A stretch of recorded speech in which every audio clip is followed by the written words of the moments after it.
Good morning students, welcome back to the class. कल हमने ख्याल से एक चैप्टर ये पूरी कहानी पढ़ ली थी, कीप स्माइलिंग वाली, है ना। और आज हम उसके हार्ड वर्ड्स लिख लेते हैं। So come with me and start writing. Okay, chapter number 3, the name of the chapter is keep smiling. Okay,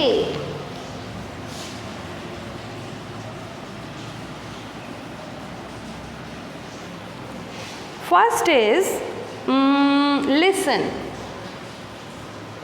L-I-S-T-E-N, listen. Second is grandpa, G-R-A-N-D-P-A.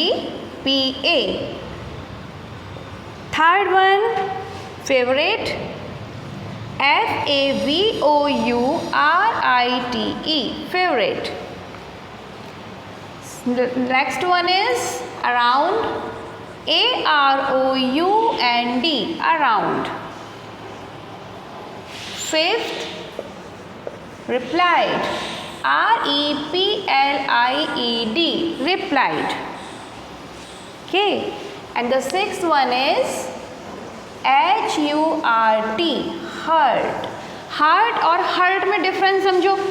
ये किसी ने टेस्ट पेपर में भी बहुत गड़बड़ की है। H-E-A-R-T, हर्ट, ये अलग होता है। इसका मतलब होता है दिल। इसको हिंदी में कहते हैं हृदय और दिल उर्दू में कहते हैं, मीन्स जो भी भाषा होती है दूसरी। बट अगर हम प्रॉपर हिंदी में बोलते हैं तो वो होता है हृदय। वो तो आपको समझ नहीं आने वाला, तो आप दिल समझ लो, ठीक है।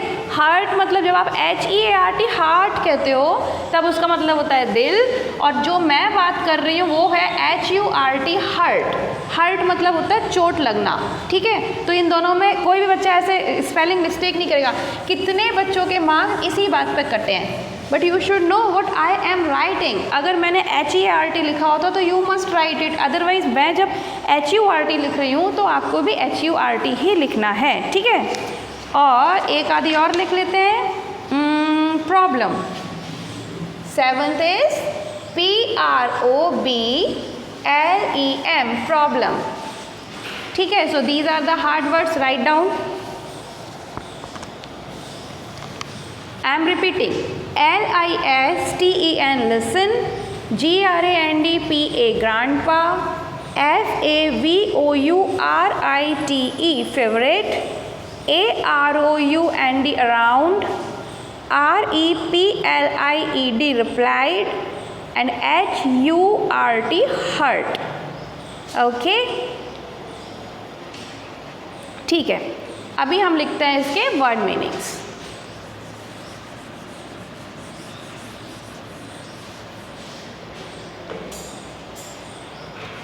So these will be the words, and here I write meanings. Okay? So first is L-I-S-T-E-N, listen. Listen का मतलब होता है hear. H-E-A-R, hear. हिंदी में हम कहते हैं इसको सुनना। Okay? Second is grandpa. Grandpa किसको बोलते हैं? ग्रैंडफादर को ही बोलते हैं। G-R-A-N-D, ग्रैंड फादर, F-A-T-H-E-R, जिसको आप क्या कहते हो? दादाजी या नाना जी भी हो सकते हैं, ठीक है। अगर मम्मा के पापा हैं तो नाना जी, अगर पापा के पापा हैं तो दादाजी। बट इंग्लिश में हम उनको दोनों को ही ग्रैंडफादर या ग्रैंडपा कहते हैं। Okay, third one is favourite. Favourite मतलब क्या होता है? फेवरेट का मतलब होता है जो बहुत प्यारा लगता हो आपको, जो आपको बहुत अच्छा लगता हो, ठीक है। तो इसके लिए वर्ड क्या है? D-E-A-R-E-S-T, डियरेस्ट, सबसे प्यारा, ठीक। जैसे कि आपका कोई फेवरेट प्लेयर होता है, फेवरेट क्रिकेटर होता है, फेवरेट हीरो होता है, और आपका फेवरेट कार्टून होता है ना, या फिर आपका वो सुपरमैन होते हैं ना, जो बॉयज़ होते हैं और गर्ल्स होती हैं, तो वो फेवरेट होता है, तो that is known as dearest. Dearest का वैसे मीनिंग होता है प्रिय, या हम इसको बोल सकते हैं कि सबसे अच्छा जो लगता है, ठीक है। अराउंड, A-R-O-U-N-D, अराउंड का मतलब क्या होता है? Through out, T-H-R-O-U-G-H-T, through out का मीनिंग क्या होता है हिंदी में? थ्रू आउट मीन्स चारों तरफ। आपके चारों तरफ अभी क्या चल रहा है? सिर्फ कोरोना। तो corona is there around all of us, ठीक है। तो इसको हम और कैसे कह सकते हैं कि corona is there throughout our environment. तो अराउंड मतलब होता है थ्रू आउट, चारों तरफ, ठीक। इसको हम हिंदी में लिख लेते हैं, चारों तरफ भी बोल सकते हैं और चारों ओर भी बोल सकते हैं, ठीक है। तो लिख लीजिए फटाफट। Next is replied. रिप्लाइड मतलब आंसर करना। जब मैं आपसे कुछ कहती हूँ और मैं बोलती हूँ कि जस्ट रिप्लाई मी या जस्ट आंसर मी, तो जवाब दो, ठीक है, तो that is known as reply. तो replied means answered, ANSWERED, answered यानी कि जवाब। एक काम करना, भी रुकना जरा, ये सेकंड टेंस में चला गया, पास्ट टेंस में हम इसको रिप्लाई लिखते हैं यहाँ पे, ठीक है। It is REPLY, reply, ANSWER, answer, जवाब देना या फिर हम उत्तर देना भी कहते हैं इसको, ठीक है।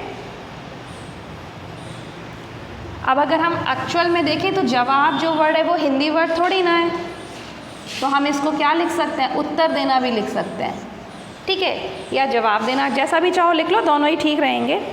HURT, hurt. हर्ट मीन्स क्या होता है? WOUND, वुंड, और हिंदी में हम उसे क्या कहते हैं? चोट। जब आपको खेलते खेलते कोई चोट लग जाती है तो हम कहते हैं कि आई एम गेटिंग हर्ट, मुझे दर्द हो रहा है, मुझे चोट लग गई है, तो आई गॉट हर्ट। तो HURT, हर्ट मीन्स होता है वुंड, WOUND, और हिंदी में हम उसे कहते हैं चोट, ठीक है। फटाफट नोट करो इसे।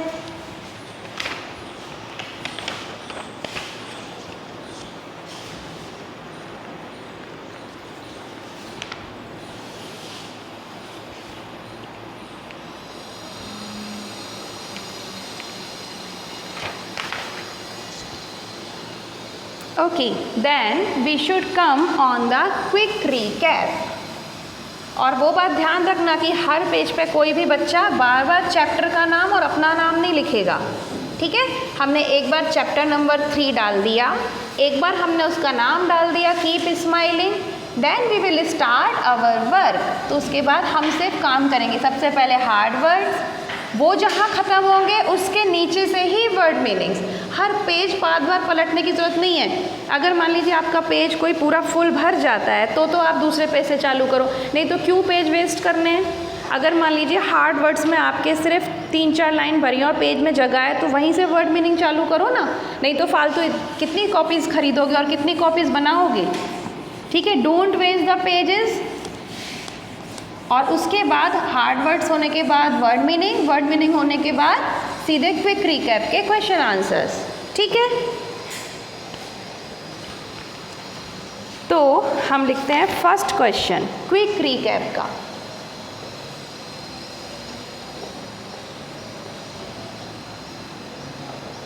Answer the following questions. Page number 1414। First question is home did मारू ऑलवेज लिसन टू। मारू हमेशा किसकी बातें सुनता था? अपने ग्रैंडपा की, ठीक है, पढ़े थे ना अपन। तो इसमें लिखो आंसर नंबर 1। मारू, एम कैपिटल बनाना, क्योंकि जब भी हम किसी का नाम लिखते हैं या किसी सेंटेंस का फर्स्ट वर्ड का लेटर बनाते हैं फर्स्ट, तो it should be in the capital letter, fine. तो Maru always listen to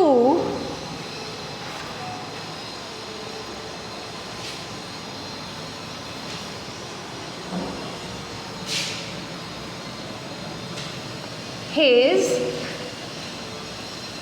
grandpa, ठीक है। Second question, what lesson did Maru learn from grandpa. Grandpa से मारू ने क्या सीखा था? लिख लो फटाफट।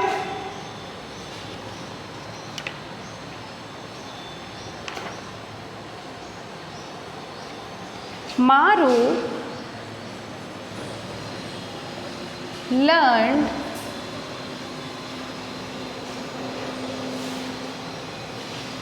from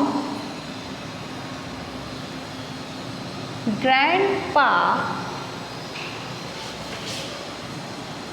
the lesson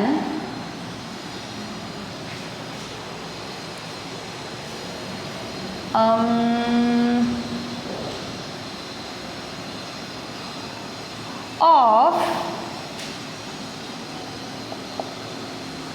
keeping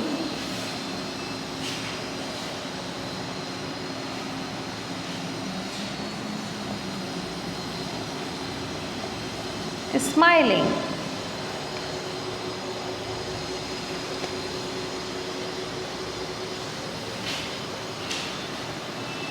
Full stop.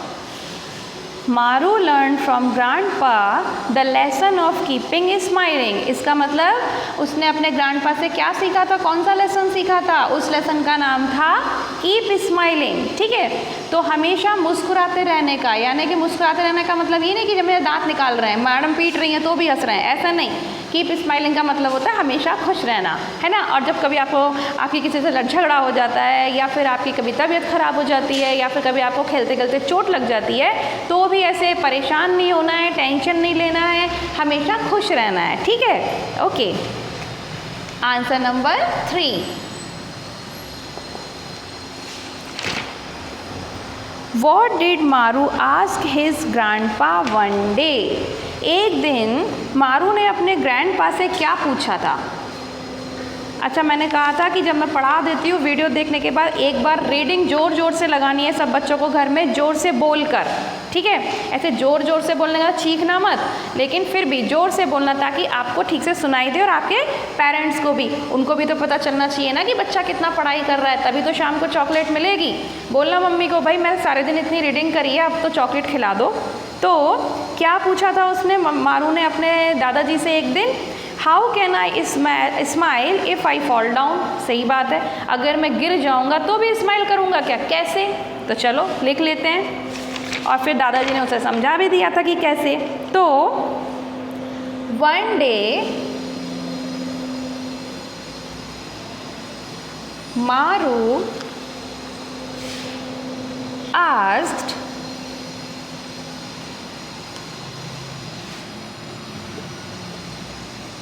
his grandpa, एक दिन मारू ने अपने ग्रैंडपा से पूछा। क्या पूछा?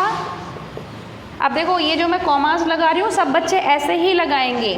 ग्रैंडपा के बगल में छोटा सा एक कॉमा, उसके बाद inverted commas. How can I smile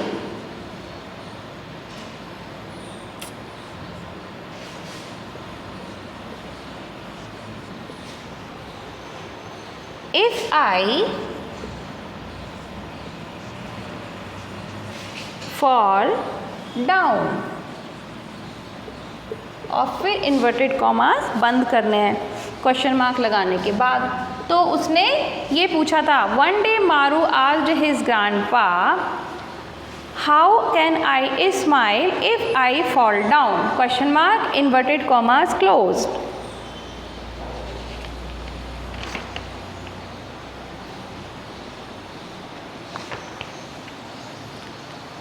next question, what do you do when your teacher gives you a happy smiley?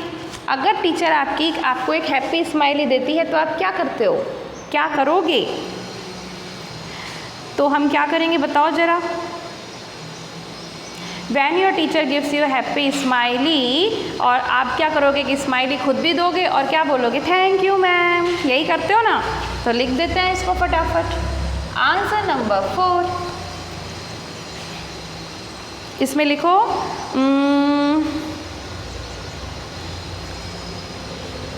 We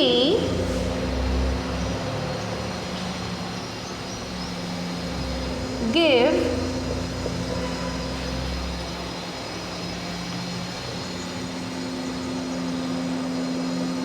ऐसा कर दो, वी टू गिव, TOO, हम भी करेंगे क्या, एक स्माइल देंगे और थैंक यू बोल देंगे। We to give a smile and से,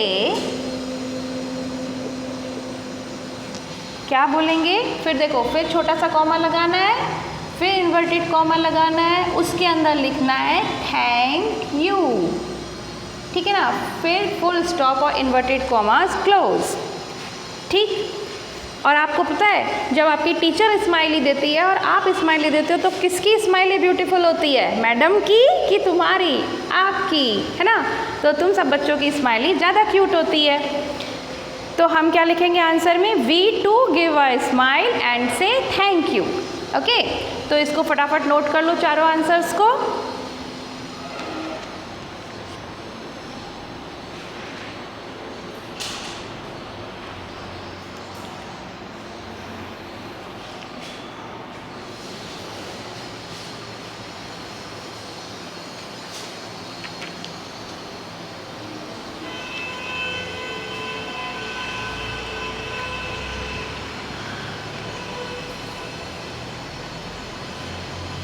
ओके, तो आज के लिए इतना बहुत है, और फटाफट नोट कर लेना ये क्वेश्चन आंसर्स तक, क्विक रिकैप के क्वेश्चन आंसर। अभी तो बहुत सारी एक्सरसाइज बची है, वो कल हम करेंगे कंप्लीट, ठीक है ना।